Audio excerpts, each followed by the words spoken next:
कांग्रेस नेता कन्हैया कुमार के जेएनयू में हुए एक प्रदर्शन में शामिल होने के बाद ब्राह्मणवाद पर विवाद शुरू हो गया, क्योंकि प्रदर्शन में इससे जुड़े नारे लगे और यह मामला दिल्ली यूनिवर्सिटी से शुरू हुआ, फिर जेएनयू तक पहुंचा और धीरे धीरे मामले ने अब तूल पकड़ लिया है।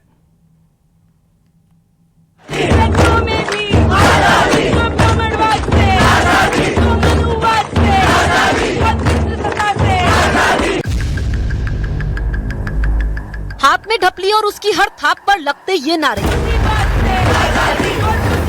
एक नए विवाद की वजह बन चुके हैं। ये वीडियो जेएनयू का बताया गया, जिसमें कांग्रेस नेता कन्हैया कुमार ढपली बजाती नजर आई। ढपली की हर थाप पर आसपास मौजूद लोग नारे लगाते दिखे। इनमें एक नारा था ब्राह्मणवाद से आजादी। वीडियो एक बार फिर ध्यान से देखिए।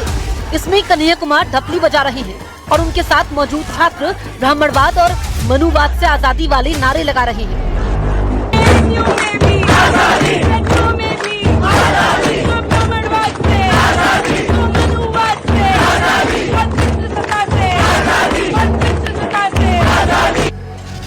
इससे पहले यूजीसी के नए नियमों के मामले में दिल्ली यूनिवर्सिटी में प्रोटेस्ट हुआ था। वहां आर्ट्स फैकल्टी में लेफ्ट के छात्र संगठन आइसा ने यूजीसी के फैसले को सुप्रीम कोर्ट द्वारा रोके जाने के विरोध में प्रोटेस्ट किया। इस दौरान ब्राह्मणवाद हो बर्बाद जैसे नारे लगाए गए, जिस पर विवाद खड़ा हो गया। इसके बाद ब्राह्मणवाद के खिलाफ जेएनयू में भी नारे लगे। मामले ने तब और तूल पकड़ा जब कांग्रेस नेता और जेएनयू के पूर्व छात्र कन्हैया कुमार की मौजूदगी में नारेबाजी हुई। विवाद बढ़ा तो सियासत भी शुरू हुई। कांग्रेस ने ब्राह्मणवाद शब्द के मायने समझाने शुरू किए, तो वहीं दूसरी ओर बीजेपी ने कन्हैया कुमार की मौजूदगी में नारेबाजी को मुद्दा बनाया।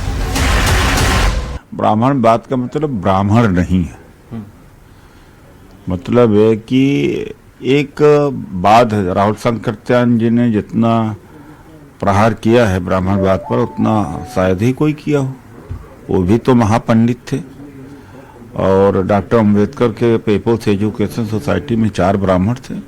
बहुत सारे ब्राह्मण हैं जो प्रोग्रेसिव हैं और बहुत कुछ बहुत लोगों ने किया है। तो जाति से कोई संबंध नहीं है। देश में वैमनस्य फैलाने की बात करते हैं, देश में बंटवारे की बात करते हैं, जाति पर, धर्म पर। इनका काम ये, कांग्रेस पार्टी की सोच यही है। और हाँ, कन्हैया कुमार वापस अपने जेएनयू चले गए। वो चुनावी राजनीति से या वैसे राजनीति से मुझे लगता थक गए हैं, या उनको लगता है कि अब उनको कुछ सफलता मिलने वाली नहीं है, इसलिए वापस जेएनयू गए हैं। यूजीसी के नए नियमों पर फिलहाल सुप्रीम कोर्ट ने रोक लगाई हुई है, क्योंकि यूजीसी के नए नियमों के विरोध में सवर्ण समुदाय अदालत पहुंच गया था। इसके बाद अदालत ने नए नियमों पर रोक लगा दी, लेकिन विरोध नहीं रुका। बस विरोध करने वाले बदल गए। इस बार पिछड़ी जातियों के समर्थन में नारेबाजी हुई और ब्राह्मणवाद से जुड़े नारे लगे, जिस पर विवाद हुआ। ये विवाद तब और बढ़ गया जब इसकी आग जेएनयू पहुंच गई।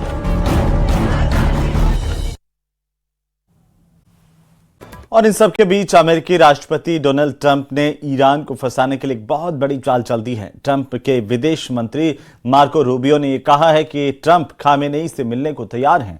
अब सवाल इस बात को लेकर के है कि क्या ऐसा मुमकिन है, और अगर हां तो क्या ट्रंप खामेनेई से मिलने तेहरान तक जाएंगे? रिपोर्ट देखिए।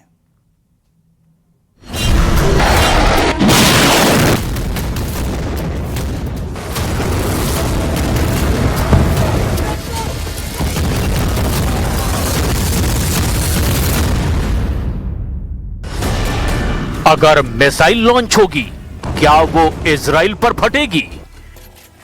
क्या वो तबाह कर देगी अमेरिका के अड्डे? ये ऐसा खतरा है जिसे टालने के लिए अब डोनाल्ड ट्रंप कुछ भी कर गुजरने को तैयार हैं, क्योंकि अमेरिका ने इस बात को कबूल कर लिया है कि ईरान की लीडरशिप का अटल इरादा समझिए या फिर ईरान की मिसाइलों का खौफ समझिए। डोनाल्ड ट्रंप के विदेश मंत्री मार्को रूबियो ने बहुत साफ साफ शब्दों में कह दिया है कि अमेरिका अब भी ईरान से बातचीत करके विवाद सुलझाना चाहता है। अगर मौका मिला तो राष्ट्रपति डोनाल्ड ट्रंप ईरान के सर्वोच्च नेता अयतुल्ला अली खामनेई से मिलने के लिए भी तैयार हैं। क्या डोनाल्ड ट्रंप और अली खामनेई मिलेंगे? एक दूसरे की आंखों में घूर कर देखेंगे? क्या ऐसी मुलाकात टाल देगी युद्ध या भड़काएगी वर्ल्ड वॉर? इसमें कोई शक नहीं कि खामनेई से मीटिंग की ख्वाहिश ट्रंप की है, क्योंकि जब अमेरिका युद्ध के लिए तैयार है तभी विदेश मंत्री मार्को रूबियो ने खामनेई और ट्रंप की मीटिंग का ऐसा शिगुफा छोड़ दिया है जिस पर यकीन करना आसान नहीं। क्या इस पूरी ख्वाहिश की स्क्रिप्ट डोनाल्ड ट्रंप ने खुद लिखी है? क्या वाकई ऐसा मुमकिन है? क्या डोनाल्ड ट्रंप खामनेई से मिलेंगे? अमेरिका के विदेश मंत्री मार्को रूबियो ने कहा कि दुश्मन से बात करना कमजोरी नहीं होती, सीधी बात से ही बड़े झगड़े सुलझाए जा सकते हैं। मार्को रूबियो ने कहा कि अगर आयतुल्लाह अली खामनेई खुद ट्रंप से मिलने की ख्वाहिश जाहिर करते हैं तो डोनाल्ड ट्रंप उनसे जरूर मिलेंगे। लेकिन जब ईरान के खिलाफ अमेरिका युद्ध की तैयारी कर चुका है, दो एयरक्राफ्ट कैरियर ईरान को कुचलने के लिए तैयार हैं, क्या तब अली खामनेई ट्रंप से मिलने को राजी होंगे या फिर ट्रंप खामनेई से मिलने के लिए इतने बेकरार हैं कि खुद नहीं तो अपने विदेश मंत्री मार्को रूबियो के जरिए ईरान को मैसेज दे रहे हैं? डोनाल्ड ट्रंप अमेरिका के बड़े दुश्मन उत्तर कोरिया के लीडर किम जोंग उन से मिल चुके हैं और इसके लिए 2019 में वो दक्षिण कोरिया और उत्तर कोरिया के बॉर्डर तक पहुंचे थे। डोनाल्ड ट्रंप अमेरिका के सबसे बड़े प्रतिद्वंदी रूस के राष्ट्रपति व्लादिमीर पुतिन को दावत दे चुके हैं। जब 2025 में उन्होंने अलास्का में पुतिन को बुलाकर यूक्रेन युद्ध पर बात की थी। क्या डोनाल्ड ट्रंप अमेरिका के जानी दुश्मन ईरान के supreme leader Ayatollah Ali Khamenei से मुलाकात करेंगे?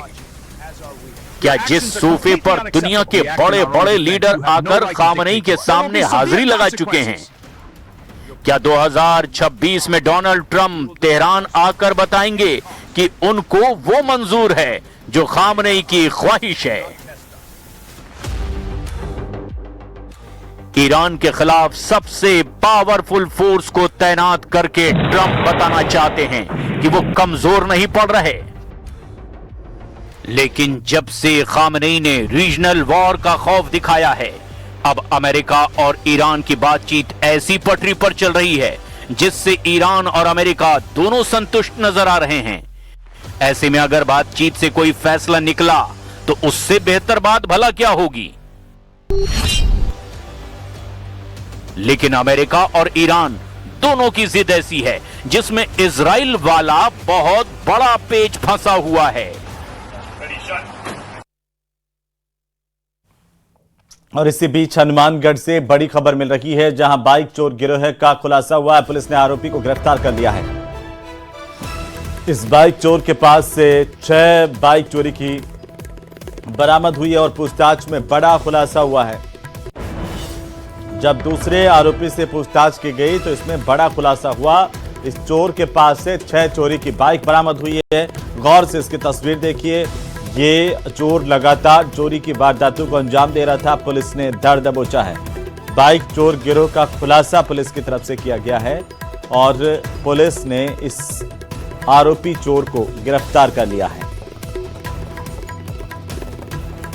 पुलिस थाना क्षेत्र हनुमानगढ़ जंक्शन में पिछले कई दिनों से जो है मोटरसाइकिल चोरी है, इसकी घटनाओं में वृद्धि हो रही थी, जिसके मद्देनजर थानाधिकारी रामचंद्र जी के नेतृत्व में टीम गठित की गई, जिन्होंने अपनी 2-3 अलग अलग टीमें बना के उनको अलग अलग टास्क दिया और मुखबिर से भी सूचना एकत्रित करके कि इस तरीके से कौन सी गैंग है जो सक्रिय है, जिस पर पूर्व में जो है एक मुलजिम मकबूल उर्फ भला को अरेस्ट किया और उसकी पूछताछ में उसने बताया कि वो जो संगरिया इलाका क्षेत्र का रहने वाला है सुखचैन उर्फ चन्नी, जो कि वर्तमान में यही सुरेशिया में रहता है, उसके साथ मिलकर और ये वारदात को अंजाम देते हैं।